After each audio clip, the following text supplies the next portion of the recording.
911, what's your emergency? 5, 4, 3, 2, 1. Welcome to the PIO Podcast, a place for all things public information related for police, fire, EMS, and local government. It was a good learning experience for a lot of us that social media is not real life. But we have to remember the media are very rarely a target audience. They're simply that conduit. Our words have impacts on individuals, and it may not be positive. So just being thoughtful and mindful of the words that we speak.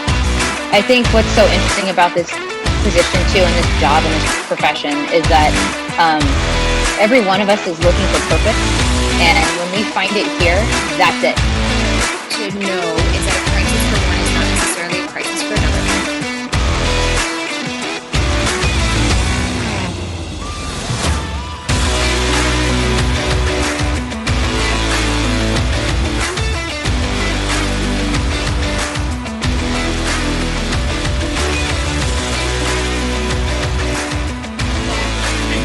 I wanted to jump on here for a minute.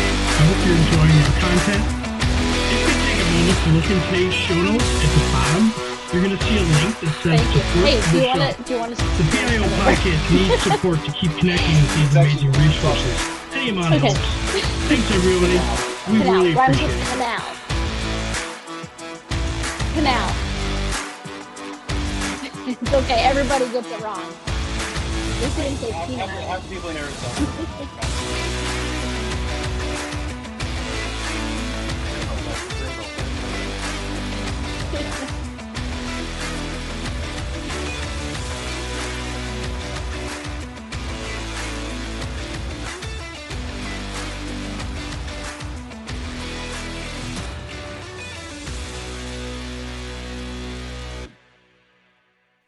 Today in the PIO Podcast, we have PIO Lauren Reimer and Videographer Sam Salzwedel from the Pinal County Sheriff's Office. Welcome to the show. Well, thank you for having us. Thanks for having us. So, Laura, let's talk about you first. How long have you been the PIO at Pinal County, and what is your background? Yes. So I've been with the Pinal County Sheriff's Office as PIO here for 4.5 years, almost 5, coming up in November. And my background, I was in the TV world for a while prior to coming over here. Started in TV in 2012, did my rounds through a couple different markets, lastly in the Phoenix market, and then decided it was time to move on from the news industry. And I got hired on over here at the Pinal County Sheriff's Office and been loving it ever since. And Sam and I actually got hired on the same day over here. Awesome. Sam, how long have you been the videographer there? 4 years, obviously. Lauren and I, we started on the same day.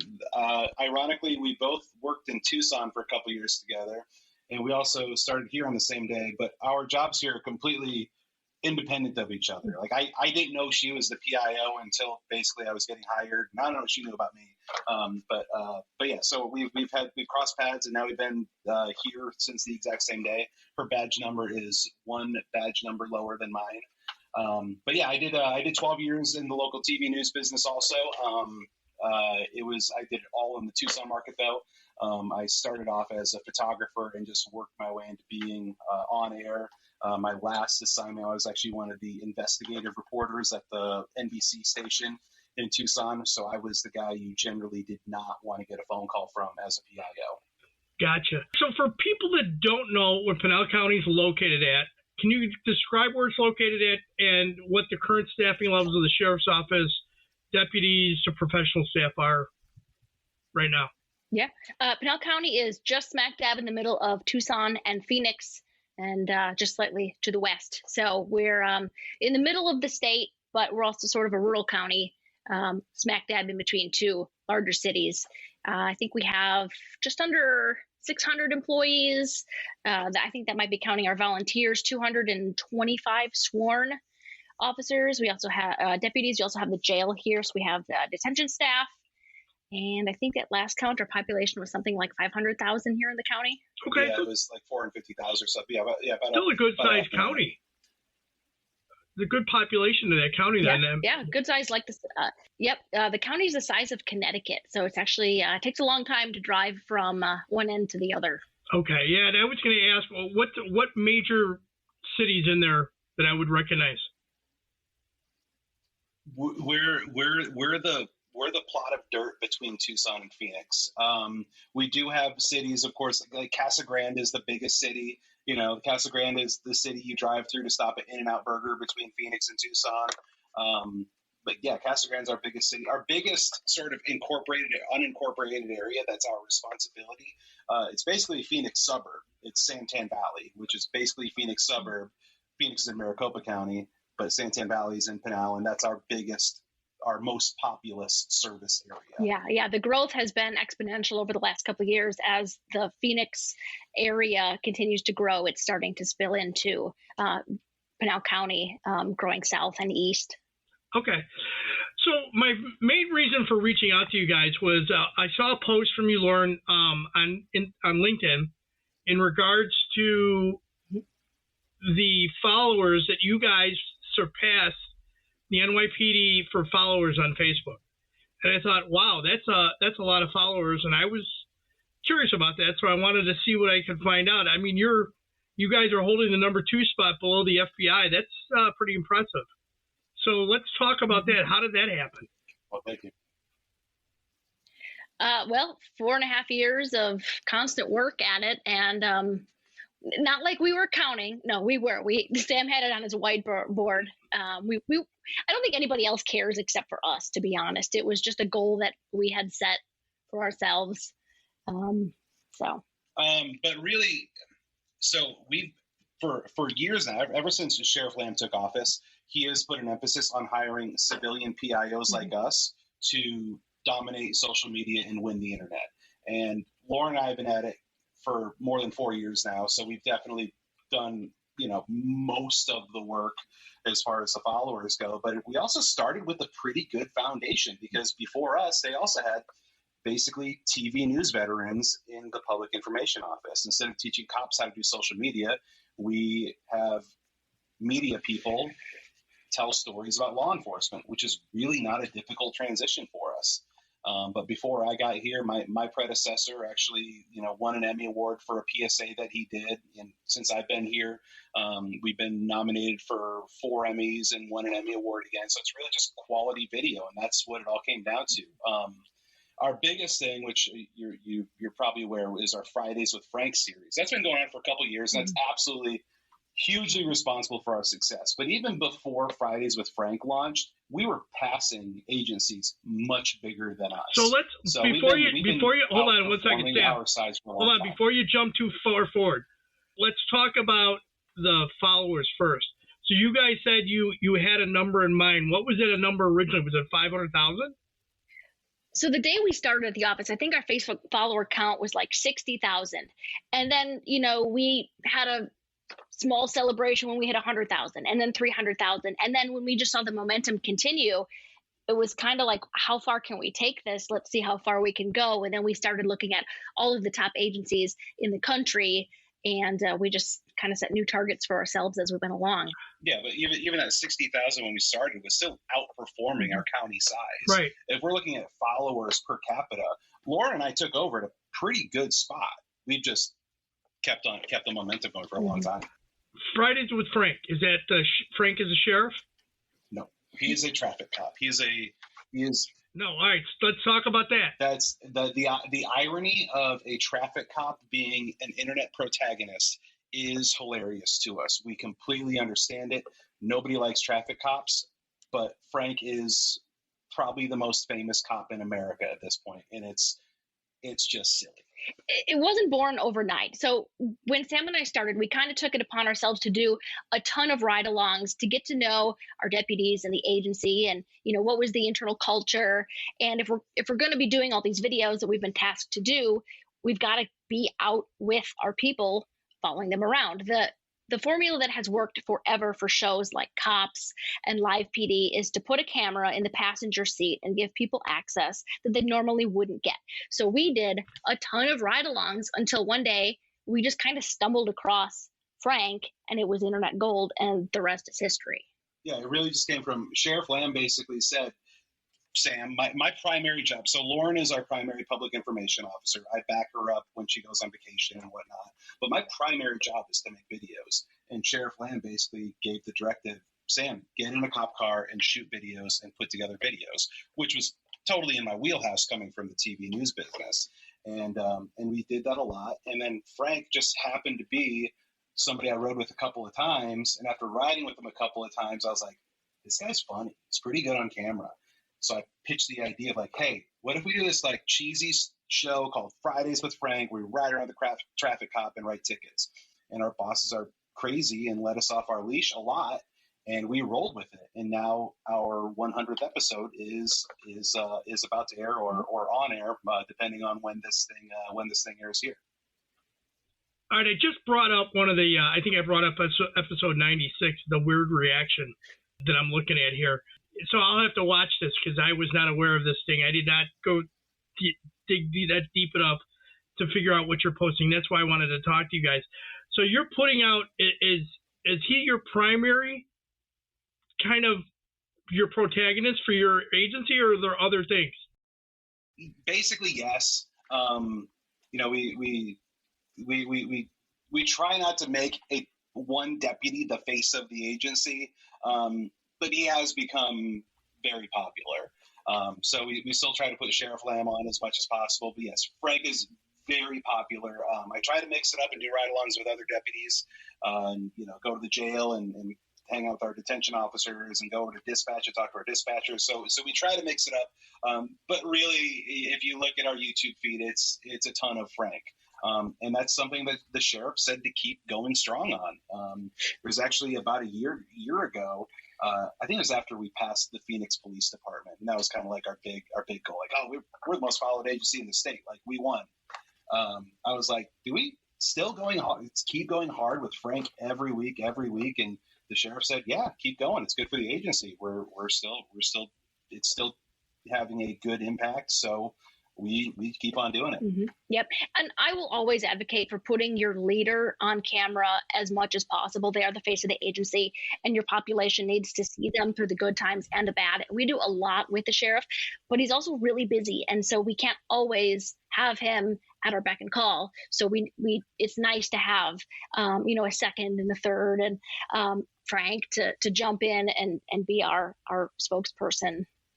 Sam and I, we don't ever go on camera. That's sort of unique to our office here, is that as civilians, we're not really the experts. So we always find the right person to put on. So it's going to be a sworn person 100% of the time. Lauren, you cited in that post that you had 3 areas of focus that you were working on that helped get you where you were. It was recruiting, crime resolution, and positive community interactions.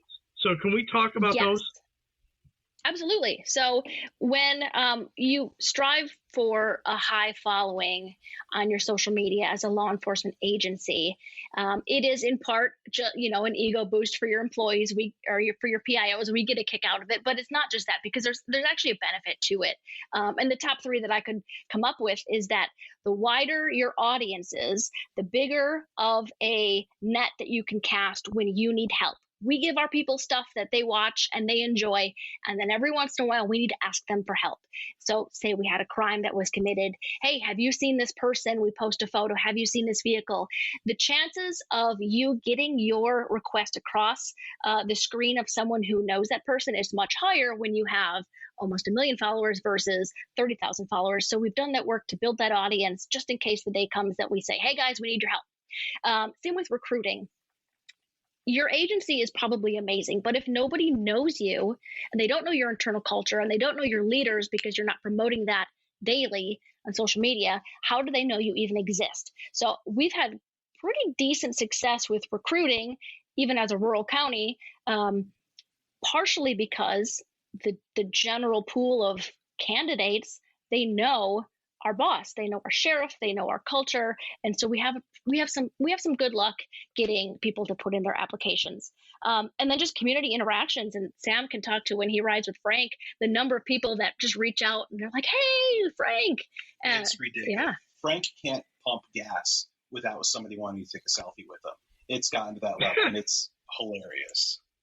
Which is great, because how often can you have an interaction with someone who probably, most law-abiding citizens is they're never going to have a interaction with your sworn officers because they are never going to need to. So to have that positive engagement on the street level, that's just amazing that we've been able to kind of break down that fourth wall and have people just reach out. Hey, I saw your videos, and now they're friends. And how has he taken to the attention that he's gotten? How has he handled that? He likes it. I mean, I think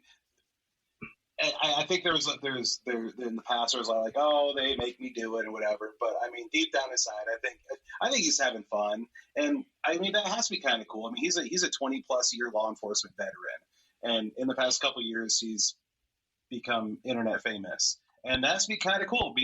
Going from a cop that doesn't always get the most respect. They get abused a little bit by the public. Exactly. Yeah. I mean, nobody goes into law enforcement because they want to be treated nice by people.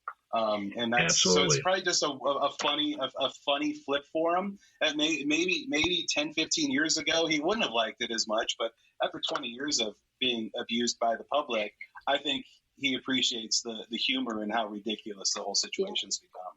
And now, a word from our sponsor. In today's climate, you need to be able to communicate, whether you're communicating to those you serve, your peers, or your constituents. Whether you're looking for professional development or to work with a professional, John Guilfoyle Public Relations has you covered. From crisis communications to website development, visit our website at jgpr.net or call us directly at 617-993-0003 to get started today. We'll help you tell your story strategically. Now let's return back to our episode. In regards to the analytics, have you guys looked at what your analytics say, like what groups you're hitting, what age groups you're hitting? Mm-hmm. Yeah, we're very popular with 25 to 34-year-old men.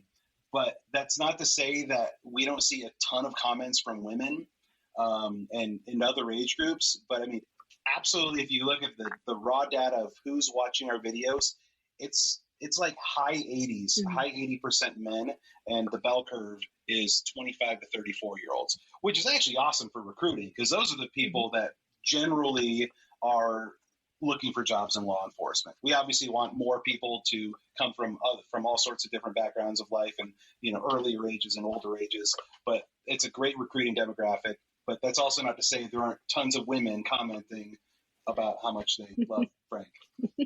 Leave it at that.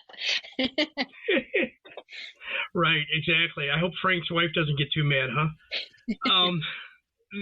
The videos that you have, like with Frank, I'm seeing some of these 5.5 minutes, 4 minutes, 5, they range somewhere in that 5 to 6 minute range.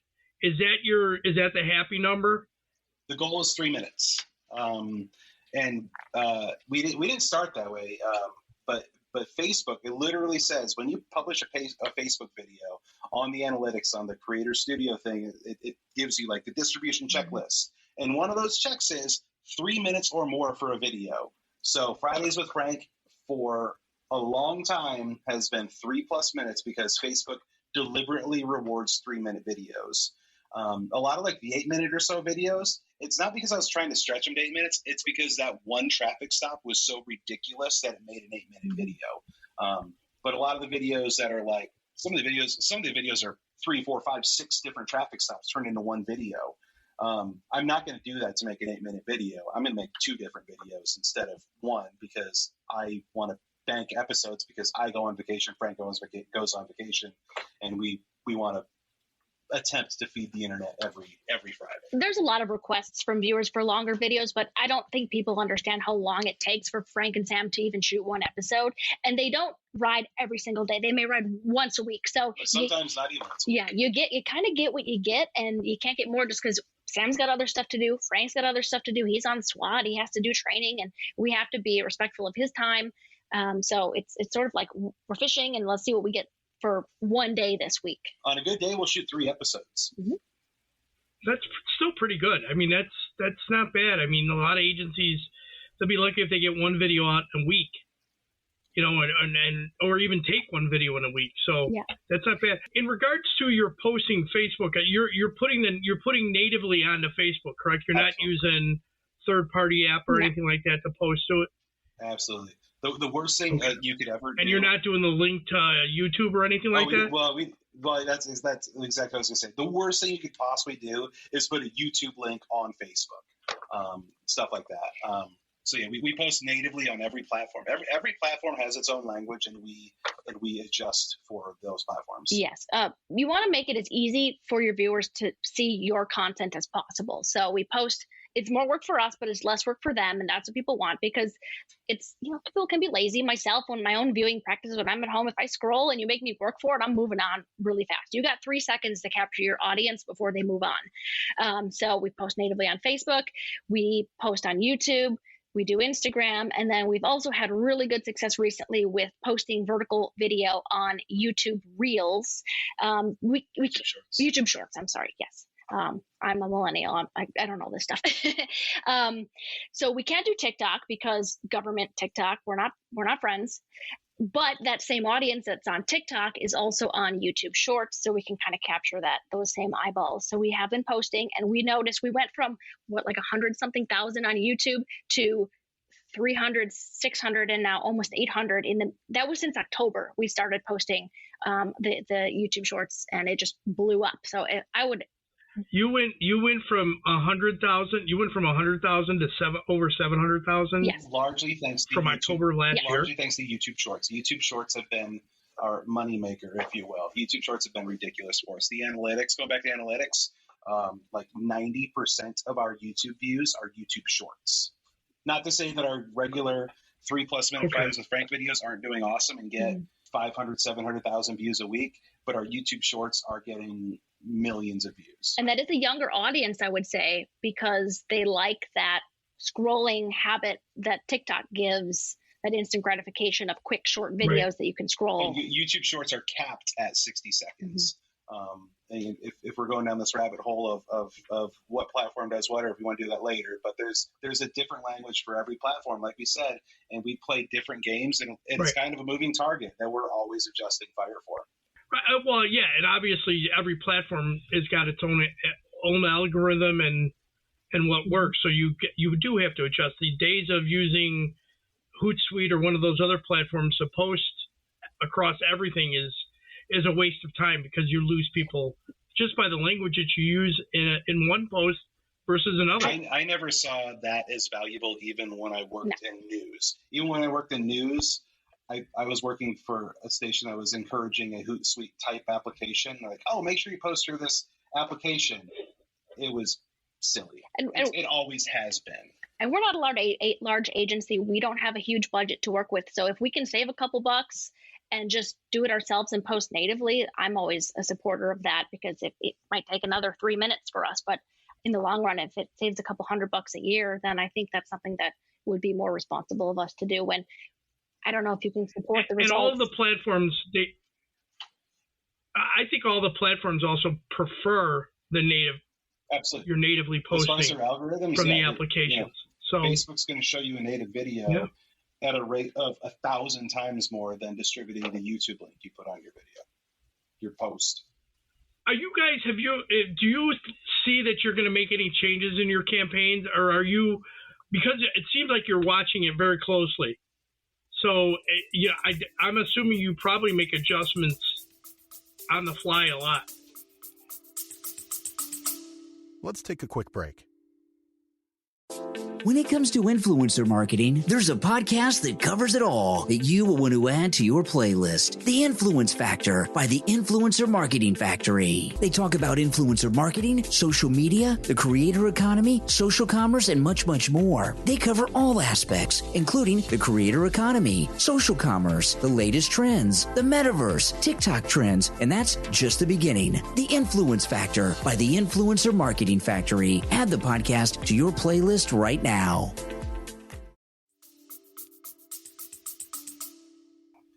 I don't know about goals. I mean, everything's working pretty well for us. We're just trying to hit the gas on YouTube Shorts.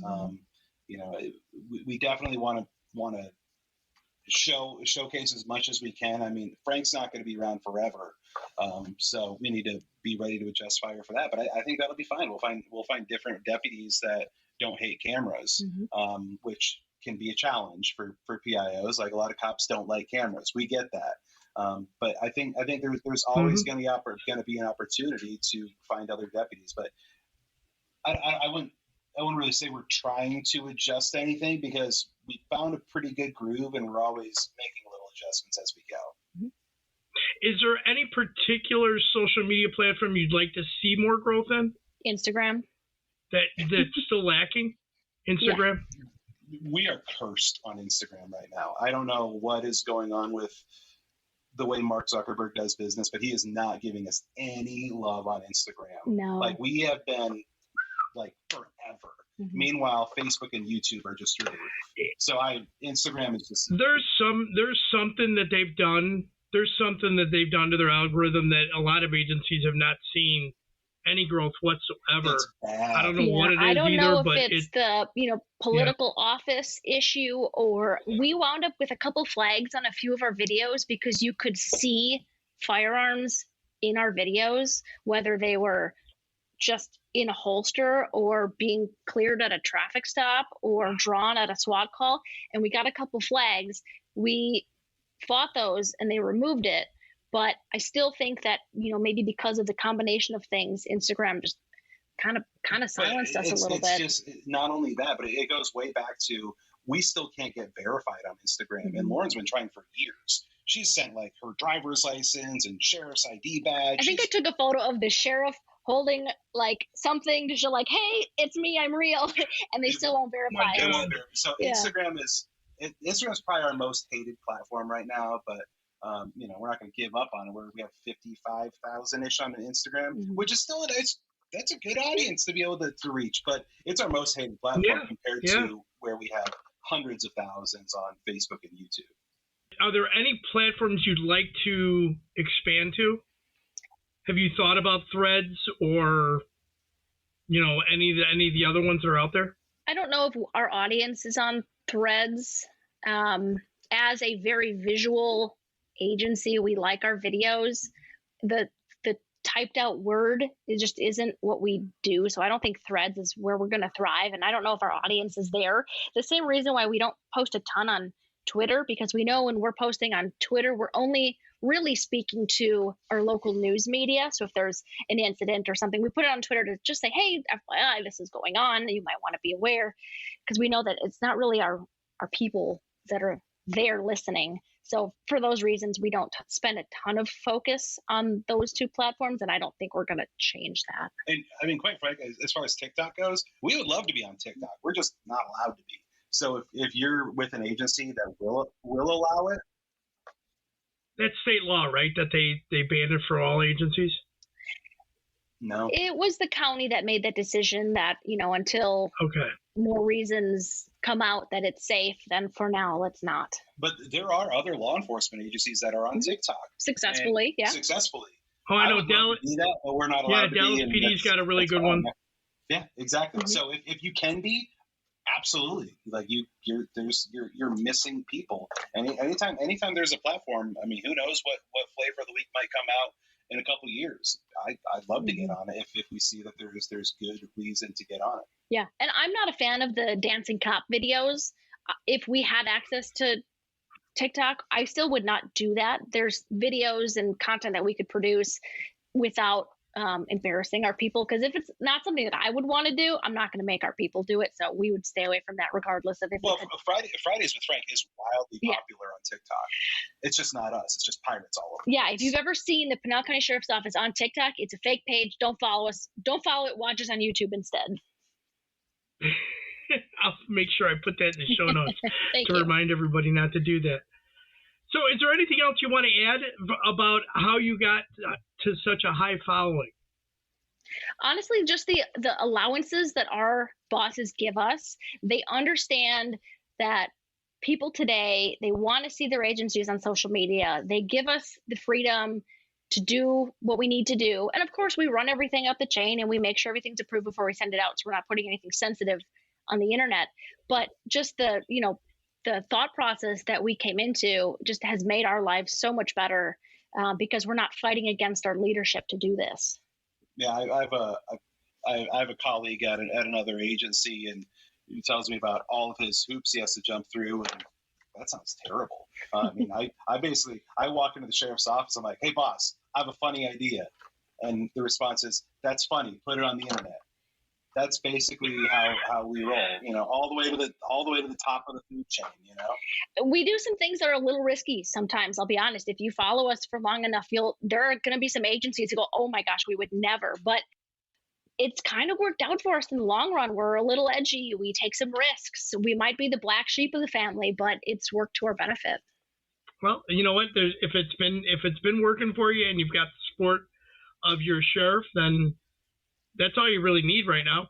That and the public certainly must love it because the numbers are showing it. Yeah. All right, let's go to some rapid fire questions here. How about that? Okay. Ready. Texting or talking? There's a time and place for both. I think when you need to get work done, you just call somebody. I suppose. I guess I feel like most phone calls could be a text message. So I'm a big fan of texting. But yeah, every once in a while you need to have a phone call. Yeah. Chocolate or vanilla? Chocolate. Coffee or tea? Coffee. And energy drinks. There you go. Adult drink of choice? Kind of all of the above. I mean, I don't like gin, but yeah, I mean, there's a place for everything. Beer, wine, a good old fashioned, just not gin. I like a glass of wine. If you could have a superpower, what would it be? Teleportation. Being able to eat and drink whatever I want without getting much fatter. Yeah, that would be nice, wouldn't it? Ask permission or beg for forgiveness? Beg for forgiveness. Yeah. Way, same, much better. It's the way of the PIO. Yes. Place you'd most like to travel to? I've been chatting with my mom and my aunts about going back to the motherland of Sicily and trying to see if we can hunt down the old family residence. I think that would be really cool to do someday. I think my parents did that a couple of years ago. Yeah. I think Eurotrip is on my to-do list. Maybe it would involve Sicily, but yeah, I think Eurotrip is kind of my next sort of dream vacation. If you could have coffee with any historical figure, who would it be? Teddy Roosevelt. So I have a different take, I suppose. If we're resurrecting dead figures, I would want to talk to someone in my own personal history, maybe not world history, but I would love to be able to speak to like dead relatives, past great grandparents, and just learn about their lives and decisions that they made, and just what happened in my family's history that made me today. Right. Awesome. Final thoughts, guys. What key points would you like our listeners to take away from the interview? Video. Video is what wins the internet. It's almost actually as somebody who spent so long doing TV news, shooting widescreen video. Actually, when I first started, I was shooting 4:3 video, and then 16:9 video, and then vertical video appalled me. It insulted me. It hurt my soul. But I've come to realize that's part of life, and our biggest successes are YouTube Shorts. They're vertical video that can be 60 seconds. So put a camera in a cop car, shoot vertical video, buy a DJI microphone kit so you can hear an officer on a traffic stop, and just do 60-second videos. If you're in a position to hire somebody like Lauren or myself, you want to hire a civilian who's going to come in and know what they're doing rather than hire a sergeant who's going to learn how to do video and then promote. This format works really well for us. It's the format that newsrooms use. You have a reporter and you have a videographer, a content producer. I do the words and Sam does the video, and it just really works out really well. You don't have too many cooks in the kitchen. We can still be pretty efficient. And Lauren has to take the 3 a.m. phone calls about missing people, which is great for me. Yeah. So how can people best reach out to you if they want to connect or follow up with anything they've heard today? PCSO PIO at pinal.gov.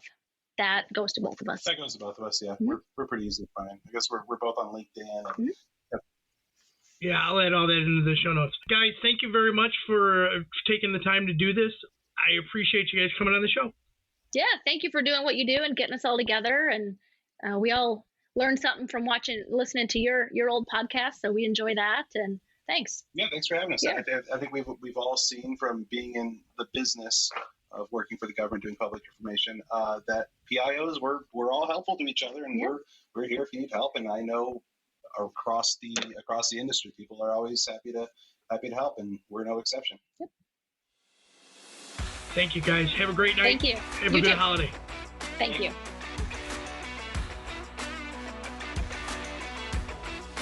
That's all for this week. We hope you enjoyed this episode.